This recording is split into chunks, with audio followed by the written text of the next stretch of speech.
کائنات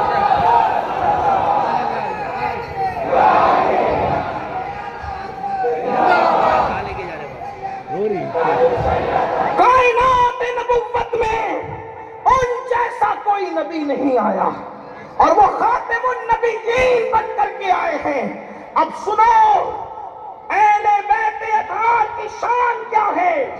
اللہ اکبر، وہ نبی، وہ رسول، وہ سید العالمین جب تک کہ یثرب کی زمین پہ قدم نہ رکھیں اس کو یثرب کہا جائے، اور جب وہ مکہ المکرمہ سے ہجرت کر کے مدینہ طیبہ جس کا پرانا نام یثرب ہے وہاں قدم رکھ دیں، قدم رکھے کس پر؟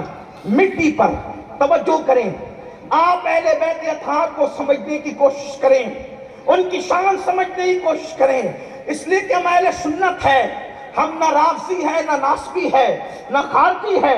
ہم جب بھی بزرگوں کا ذکر کرتے ہیں تو بالکل کھل کھل کر اور کھل کھل کر کرتے ہیں، ہم چھوٹے چھوٹے دل سے نہیں کرتے۔ جب ہم صحابہ بیان کرتے ہیں تو کسی کی پرواہ کیے بغیر کہتے ہیں افضل البشر بعد الانبیاء بالتحقیق ابو بکر صدیق رضی اللہ تعالیٰ عنہ۔ جب ہم صحابہ بیان کرتے ہیں تو ہم کہتے ہیں کہ میرے آقا نے فرمایا کہ میرے بعد اگر کوئی نبی ہوتا یا نبی ہونا ممکن ہوتا تو عمر ابن خطاب ہوتے۔ جب ہم صحابہ بیان کرتے ہیں تو ہم بالکل کہتے ہیں کہ جس کو رسول اللہ نے اپنی دو شہزادیاں دی ہے اس کو ذوالنورین کا لقب بھی عطا فرمایا ہے۔ لیکن جب ہم اہل بیت بیان کرتے ہیں تو پھر وہاں بھی ہم چوری چپکے کی بات نہیں کرتے، بلکہ ہمارا مسلک تنہا وہ مسلک اہل سنت کا ہے جو صحابہ بیان کرے تو صحابہ بے مثال نظر آئے، اور جب اہل بیت بیان کرے تو اہل بیت بے مثال نظر آئے۔ اور ہمارا حال تو یہ ہے، ہمارے دونوں ہاتھوں میں لڈو ہے، بلکہ قدرت نے ہمیں دو ہاتھ اسی لیے عطا کیے کہ ایک ہاتھ میں اہل بیت کا دامن ہے اور ایک ہاتھ میں اصحاب مصطفیٰ کا دامن ہے۔ میرے امام کہتے ہیں اہل سنت کا ہے میرا پار، اصحاب حضور نجم ہے اور ناؤ ہے عطرت رسول اللہ۔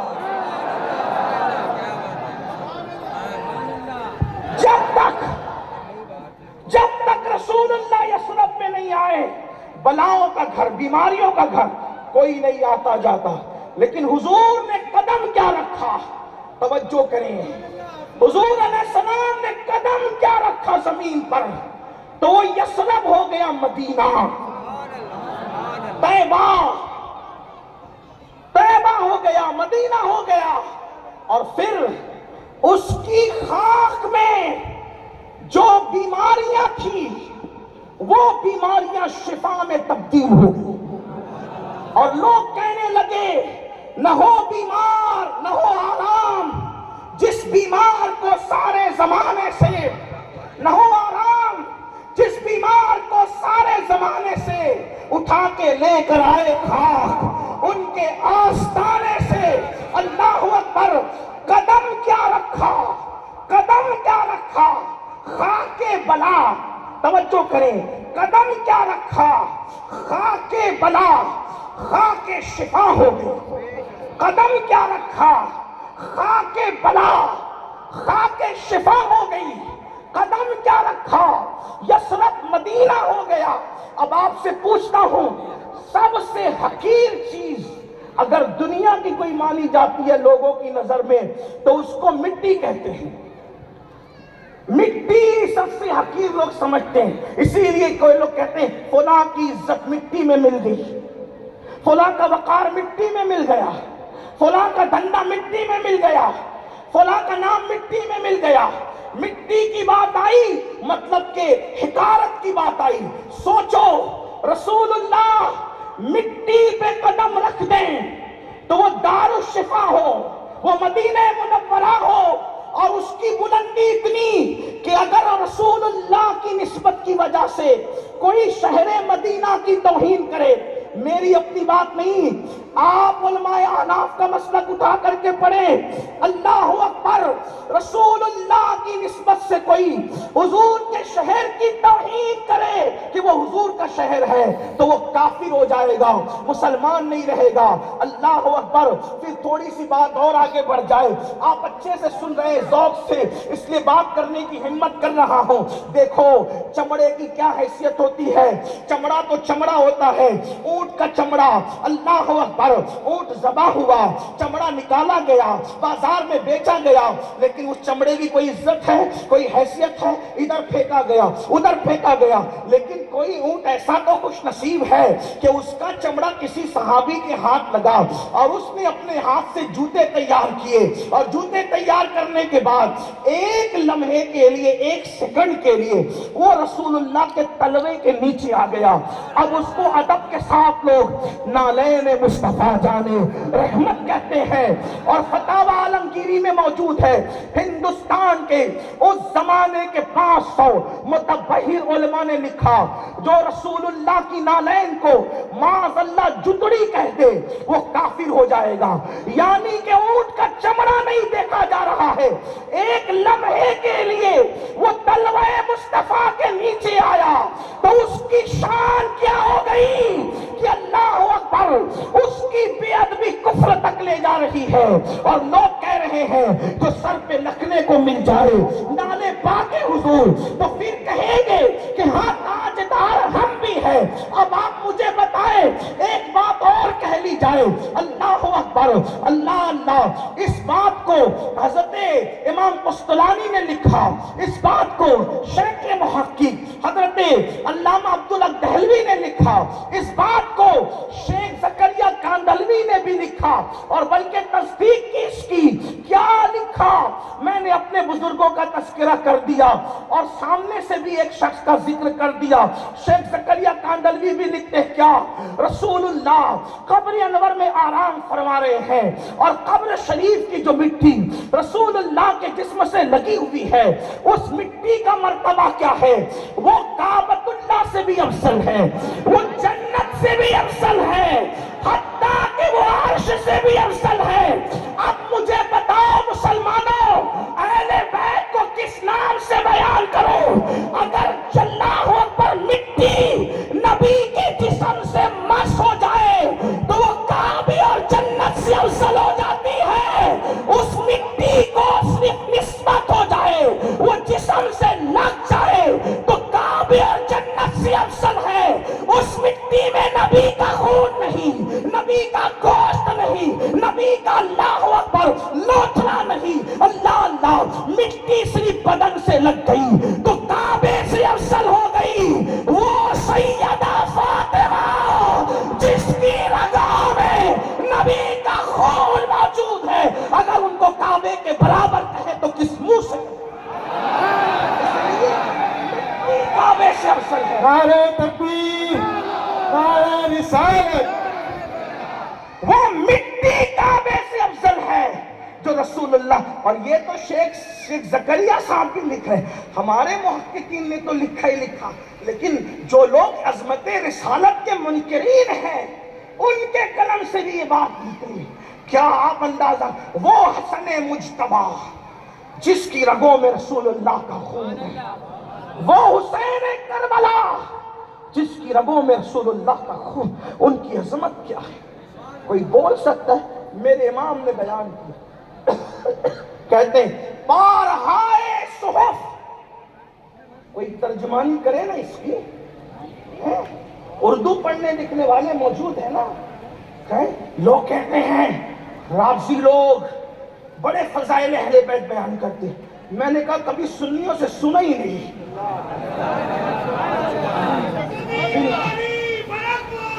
علی مولا،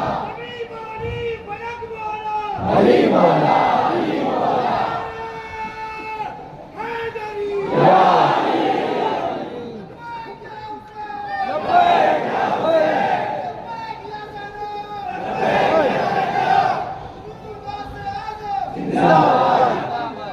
غور فرمائیں،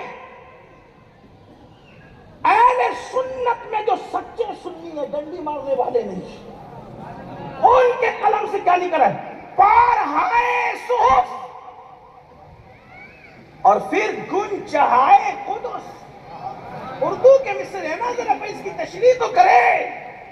پارہائے صحف، گنچہائے قدس کون ہے؟ وہ کہتے ہیں اہل بیت نبوت پہ لاکھوں سلام. اور پھر کہتے ہیں آب تطہیر سے جس میں پودے جمے. یہ ہمارے نزدیک اہل بیت کا نظریہ ہے. ہم جس شان سے اہل بیت بیان کر سکتے ہیں، اہل سنت، کسی ماں نے ایسا لال پیدا نہیں کیا کہ وہی شان سے بیان کر سکے.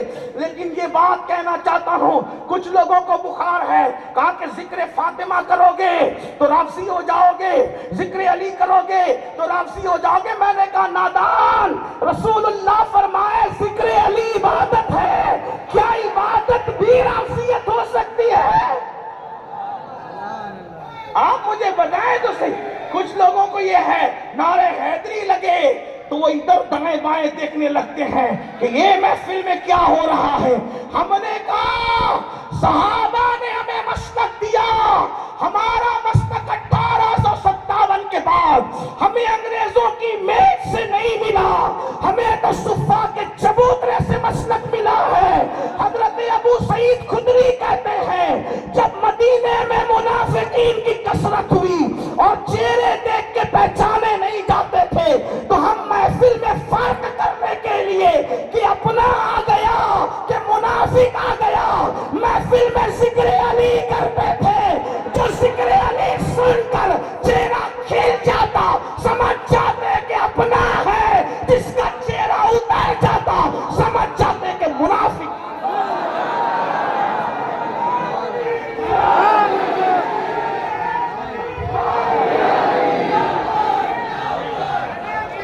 لیکن سنیو اور میری قوم کے جوانوں غور سے سننا، کہیں ایسا نہ ہو کہ حب علی میں آپ کسی صحابی کی توہین کرنے لگے.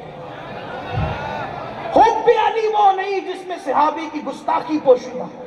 حب علی تو صحابہ کا ادب سکھاتا ہے.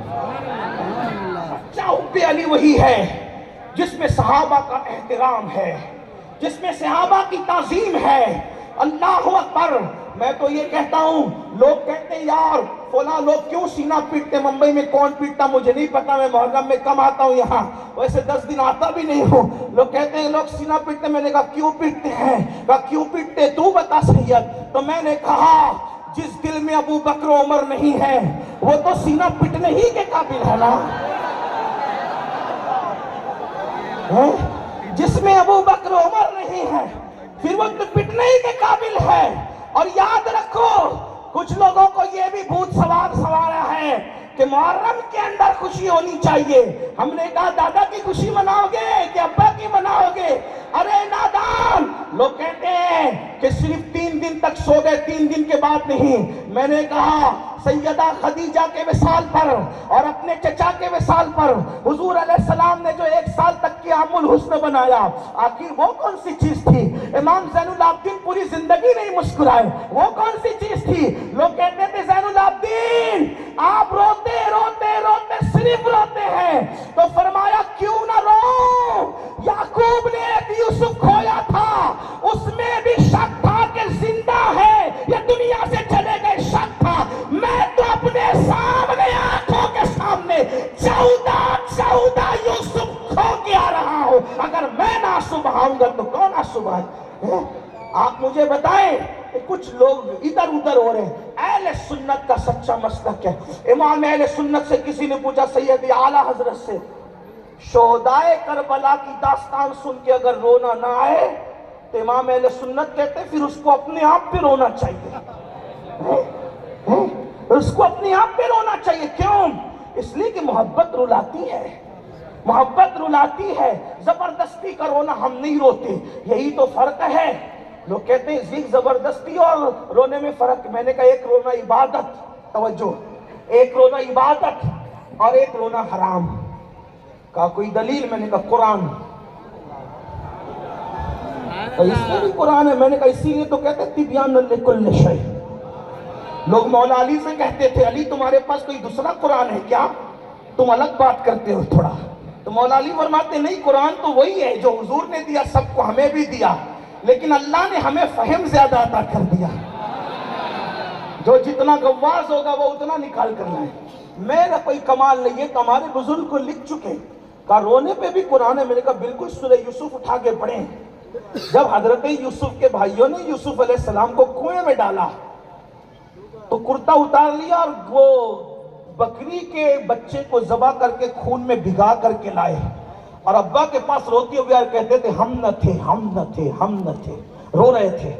اس رونے کو قرآن نے مکاری کہا، بلکہ حضرت یعقوب ہنسے اس پر۔ تفسیر اٹھا کے پڑھے ابن عباس کی، امام غزالی کی اٹھا کے پڑھے، حضرت یعقوب ہنس رہے تھے، وہ رو رہے تھے، یہ ہنس رہے تھے۔ کیوں؟ اس لیے کہ وہ رو کر مکاری کر رہے تھے، یہ بتانے کے لیے کہ ہم بھی غم میں شریک ہیں، ہم نہیں تھے، ہے نا؟ اور حضرت یعقوب بھی روئے، توجہ ہے، یعقوب بھی روئے، بھائی بھی روئے، یعقوب بھی روئے۔ یعقوب علیہ السلام تو 50 سال تک روئے۔ قرآن نے ان کے رونے کی توصیف کی اور ان کے رونے کی مذمت کی۔ کیوں؟ اس لیے کہ وہ زبردستی کا رو رہے تھے اور یعقوب شہزادے کی محبت میں رو رہے تھے۔ تو پتا چلا حسین پر دکھاوے کا رونا حرام ہے کہ لوگ ہمیں محبت اہل بیت کا سرٹیفکیٹ دے اور ہمارے مسلک کو قبول کر لیں، یہ حرام ہے، لیکن محبت حسین میں آنسو آ جائے تو اسی کو تو عبادت کہتے ہیں۔ یہ فرق رافضیوں کے سنیوں کے رونے میں فرق یہ ہے۔ تو میں بات جلدی کروں اس لیے کہ میں خود ہی لیٹ آیا۔ عرض یہ کر رہا تھا کہ اہل بیت کیا؟ جن کی رگوں میں رسول اللہ کا خون ہے، جن کی رگوں میں، امام کہتے ہیں آب تطہیر سے جس میں پودے جمے۔ لوگ اردو جانتے ہیں، ممبئی والے لوگ ہیں، اردو پڑھتے لکھتے ہیں۔ اگر یہ میں گجرات میں یا کسی دیہات میں پڑھتا تو شاید لوگ نہ سمجھتے، لیکن ماشاءاللہ ممرہ میں پڑھے لکھے لوگ ہیں، اردو اسکولیں بھی یہاں بہت زیادہ ہے، پڑھے لکھے لوگ۔ دیکھیں ذرا کیا لکھتے، کہتے ہیں آب تطہیر سے جس میں پودے جمے۔ دیکھو کسی گلشن میں جب پودے لگتے ہیں نا، پودے ہے، توجہ آپ کی نہیں ہے۔ اگر آقاؤں کے ذکر کے وقت دماغ حاضر نہیں تو تقریر کام کی نہیں۔ میں لوگوں سے کہتا ہوں کہ جب میں اصلاحی بیان کروں تو لوگ ادھر دیکھیں ادھر دیکھیں، چپ رہے، مجھے کچھ فرق نہیں پڑتا، میں اپنی ڈیوٹی پوری کر کے نکل جاؤں۔ لیکن جب اپنے آقاؤں کا ذکر کروں تو پھر میں سوچتا ہوں کہ پوری محفل میرے ساتھ چلے، ہاں، کربلا سے مدینے تک سب کا سفر ساتھ ہو۔ توجہ فرمائیں، اللہ اکبر، کہتے ہیں آب تطہیر سے جس میں پودے جمے۔ جو کوئی باغ لگتا ہے نا، باغ، اس باغ میں پودے جمانے کے لیے پانی دینا پڑتا ہے، صحیح ہے؟ بولو بھئی، کسان بھی کچھ لوگ ہوں گے آپ کے اندر، نہیں ہوں گے تو کم سے کم اتنا تو پڑھا لکھا ہی ہوگا کہ پودے لگانے کے لیے پانی چاہیے۔ تو یہ کون سے پودے ہیں؟ اہل بیت۔ اس کے لیے پانی کون سا ہے؟ تو کہتے ہیں کہ اس میں آب تطہیر کا پانی ہے۔ کس طرح اشارہ، انما یرید اللہ لیذھب عنکم الرجس اہل البیت ویطہرکم تطہیرا۔ یہ تطہیرا، آگے دیکھیں، ادھر انما حسر کے لیے، ادھر تطہیرا کی تنوین تعظیم کے لیے بتایا جا رہا ہے کہ ہم قرآن میں اب اہل بیت کا ذکر کرتے ہیں تو تعظیم کے ساتھ کرتے ہیں، کیونکہ تنوین جو ہے وہ تعظیم کا فائدہ دیتی ہے عربی زبان میں۔ اب آپ مجھے بتائیں، جب وہ اللہ ہو کر ذکر اہل بیت اس شان کے ساتھ کرتا ہے تو بندوں کو ایرے گہرے طور پہ اہل بیت کا ذکر کرنے کا حق کیا ہے؟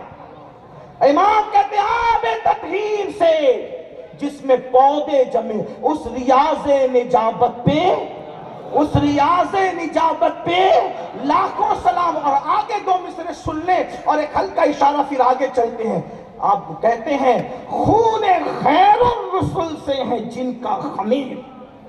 توجہ ہے، غور کریں میری قوم کے جوانوں، آپ نے آج اہل بیت کا مان دیا، ہو سکتا کسی کے مغز میں یہ بھی آیا ہو کہ ابھی محرم نہیں، ذکر اہل بیت کیسا؟ میں نے کہا امام شافعی سے پوچھو ذکر اہل بیت کیسا؟ امام شافعی کہتے ہیں یا اہل البیت رسول اللہ حبکم فرض من اللہ فی القرآن انزلہ۔ اس کو جد الممتاع میں امام اہل سنت نے نقل کیا، کیا یا اہل البیت رسول اللہ حبکم، امام یوسف نبہانی نے بھی اس کو لکھا، یا اہل البیت رسول اللہ حبکم فرض من اللہ من اللہ عربی جاننے والوں کی توجہ، من اللہ۔ امام شافعی کہتے ہیں رسول اللہ کی اہل بیت، آپ لوگوں کی محبت اللہ کی طرف سے، من اللہ، اللہ کی طرف سے، اللہ کی طرف سے، کسی ملا کی طرف سے نہیں۔ اہل بیت کی محبت اللہ کی طرف سے فرض ہے، اور وہ بھی دلیل کیا؟ فی القرآن انزلہ، اور قرآن میں اس نے بیان فرمایا۔ پھر کہتے ہیں یکفیکم من عظیم الفخر انکم، لوگ کہتے ہیں اہل بیت کو فخر نہیں کرنا چاہیے۔ میں نے کہا امام شافعی سے پوچھ، وہ کیا کہ یکفیکم، کیا کافی نہیں ہے؟ عظیم الفخر، اہل بیت تم کو فخر کافی نہیں ہے؟ حالانکہ ہمارا یہ عقیدہ ہے کہ نسب پہ فخر جائز نہیں ہے۔ علامہ جامی کہتے بندہ عشق شدی ترک نسب کن جامی، کہ فلاں ابن فلاں چیزیں نیست، لیکن ہم فخر کو جائز نہیں سمجھتے نسب پر۔ لیکن امام شافعی کہہ رہے یکفیکم من عظیم الفخر انکم من لم یصلی علیکم لا صلاۃ لہ، یہ فخر تمہارے لیے کم ہے نبی کے گھر والوں، اے نبی کے گھر والوں، یہ فخر تمہارے لیے کم ہے کہ اس وقت تک ہماری نمازیں مکمل نہیں ہوتی جب تک ہم اہل بیت پہ درود نہیں پڑھ لیتے۔ اگر آپ نے ایک رات یہ جمادی الاولیٰ کے اندر، بلکہ جمادی الاول کے اندر رکھ لیا پروگرام اہل بیت کا، کیا کمال کیا؟ شافعی تو کہتے ہیں ہم تو ہر نماز میں ذکر اہل بیت کرتے ہیں، ہماری نمازیں پوری نہیں ہوتی ذکر اہل بیت کے بغیر۔ تو کیا عرض کر رہا تھا، سنو، کہتے ہیں خون خیر الرسول سے ہے جن کا خمیر۔ میری بات مشکل تو نہیں ہو رہی ہے؟ میں تھوڑی سی عربی کی بات کرنے لگا ہوں تو تھوڑا مشکل ہو تو بتا دیں آپ، ورنہ پھر میں آپ کی ممبئیہ بھی بول سکتا ہوں، اتنا قریب رہتا ہوں میں، 300 کلومیٹر زیادہ دور نہیں رہتا۔ ہاں تو آپ لیکن غور کریں کیا فرمایا امام نے، توجہ کریں، خون خیر الرسل سے ہے جن کا خمیر۔ اگر میں یہ کہنے میں کامیاب ہو گیا، اللہ کرے میری نجات، آپ کی بھی نجات، توجہ کریں، خمیر، خمیر کبھی بلڈنگ بنتے دیکھا ہے؟ دنیا کی مثال دینا یہ بزرگوں کا طریقہ ہے، سنت بھی ہے، اللہ کی سنت بھی ہے۔ مکڑی کے جالے کی مثال دی، مچھر کی مثال دی، اور جو ہے وہ شہد کی مکھی کی مثال دی، تو کافر کہنے لگے یہ کیسا اللہ ہے اتنی چھوٹی چھوٹی مثال دیتا ہے؟ تو پھر کہا الف لام را، اب بتا سمجھ کے، کہا تیری عقل کے مطابق کرتے تو مکڑی کے جالے کی بات کرتے، اپنی شان کے مطابق کرتے تو الف لام را کہتے ہیں۔ جبریل بھی کہتے یہ ہے کیا؟ گنچے جو چٹکے تھے ماں اوہا دنا کے باغ میں، بلبلے سدرہ تک اس کی بو سے بھی محرم نہیں۔ جب اپنی شان کے مطابق کرتے تو جبریل کو بھی پتہ نہیں چلتا، اور جب پھر تمہارے حیثیت کے مطابق کرتے تو تم کہتے اتنی آسان بات، تو یہی تو اللہ کی سنت ہے۔ تو بات سنو، اہل بیت کیا ہے؟ کہتے خون خیر الرسل سے ہیں جن کا خمیر۔ خمیر کہتے ہیں جس سے کوئی چیز کی اٹھان اٹھے، بنے، جیسے بلڈنگ کا خمیر، سیمنٹ، پانی، ریتی، کھڑی، یہ ہے خمیر بلڈنگ، اسی سے بنتی ہے بلڈنگ۔ صحیح ہے؟ میں بولنے میں کامیاب ہوں؟ صحیح۔ آپ توجہ کریں، آپ سے کامیابی کی سند نہیں لینا، میری توجہ تو مدینے والے کی طرف، سیدہ پاک کی طرف ہے۔ ایک نظر دیکھ لیں بس، میرا، میرے خاندان کا، آپ کے اہل و عیال کا بیڑا پار۔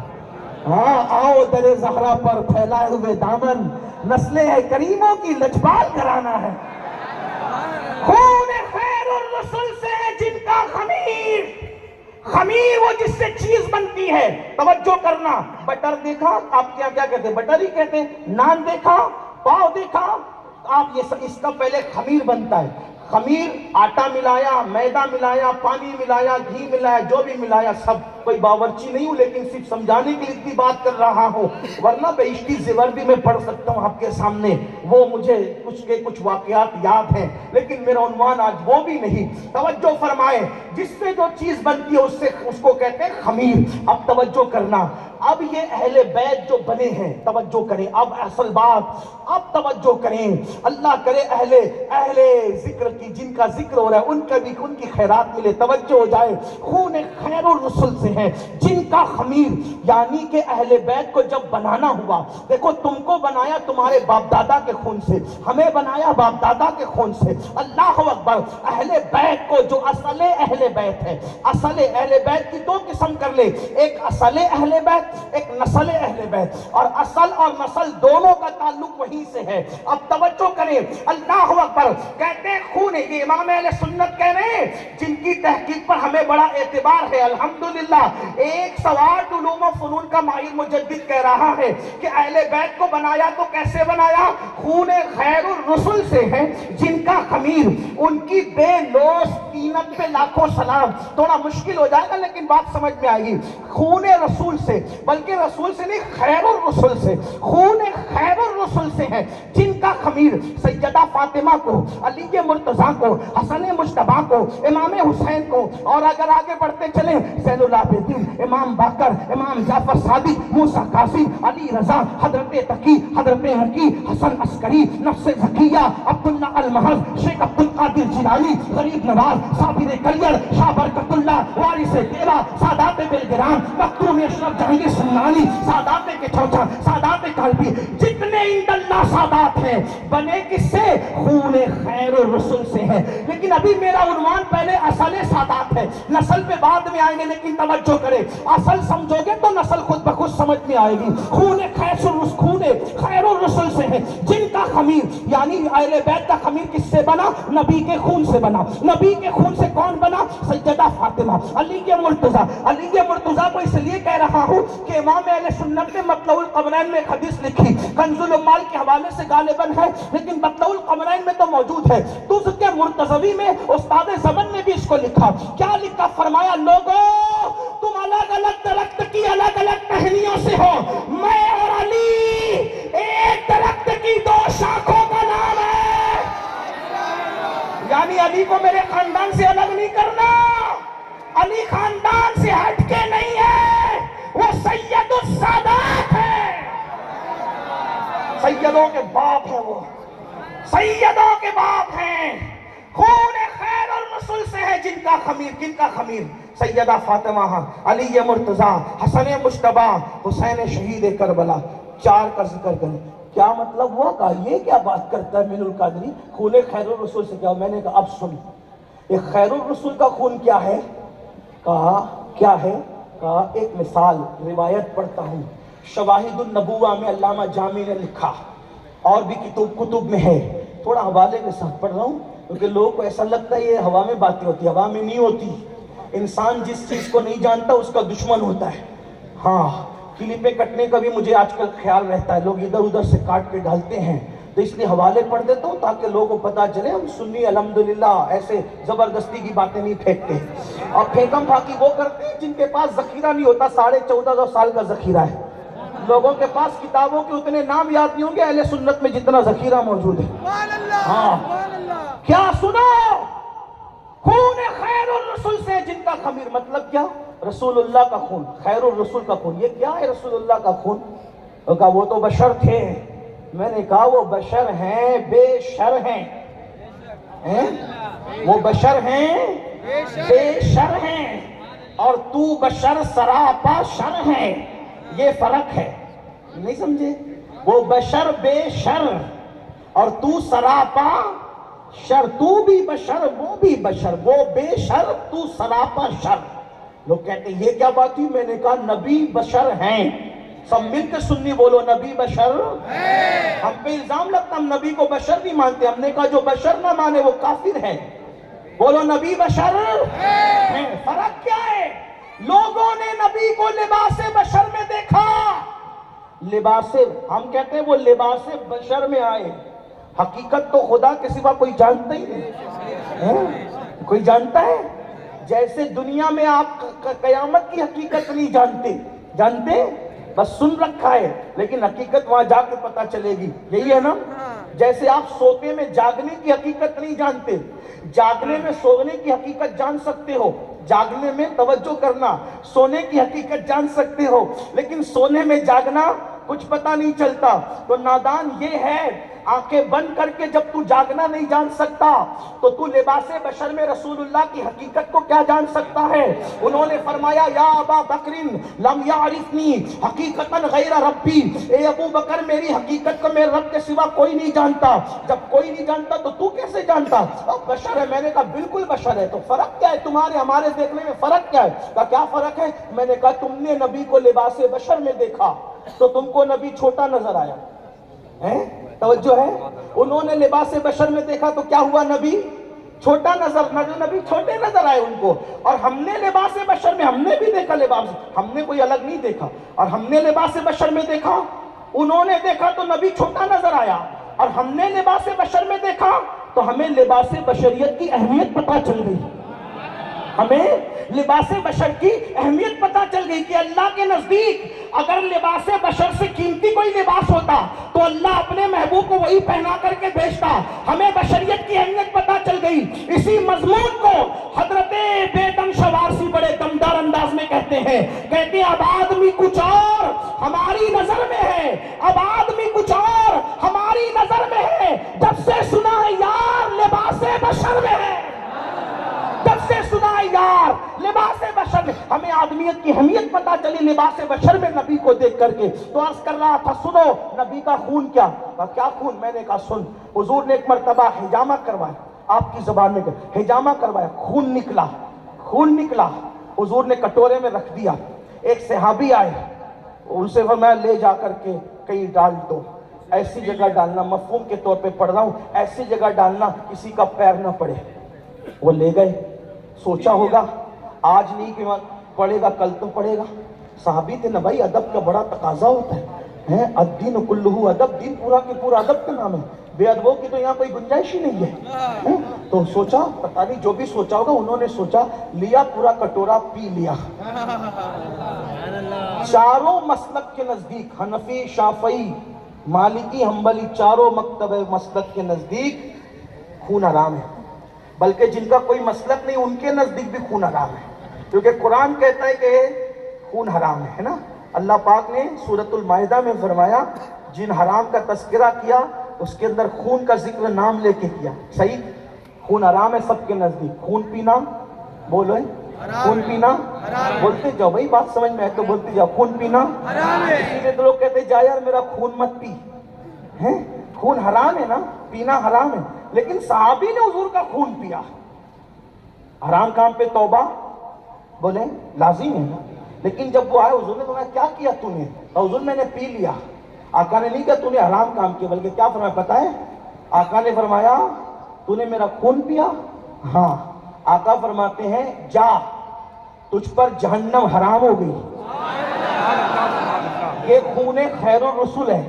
توجہ آپ کی، یہ خون خیر الرسول ہے. کیا جا، تجھ پر جہنم، تجھ پہ جہنم حرام ہو گئی. یا رسول اللہ جہنم حرام ہو گئی، کیا مطلب نکلا؟ کوئی بھی قرآن کی آیت ہو، حدیث ہو، بزرگوں کا قول ہو تو متکلمین اس پر جب بات کرتے ہیں تو کیا کہتے ہیں؟ یہ حدیث ہے نا، اس کے اندر اشارت النص ہے، اس میں دلالت النص ہے، اس میں اقتضاء النص ہے نا. اس طریقے سے تو حدیث سے اشارت النص کے طور پہ ہم کیا لے رہے ہیں؟ یعنی اشارہ کیا لے رہے ہیں؟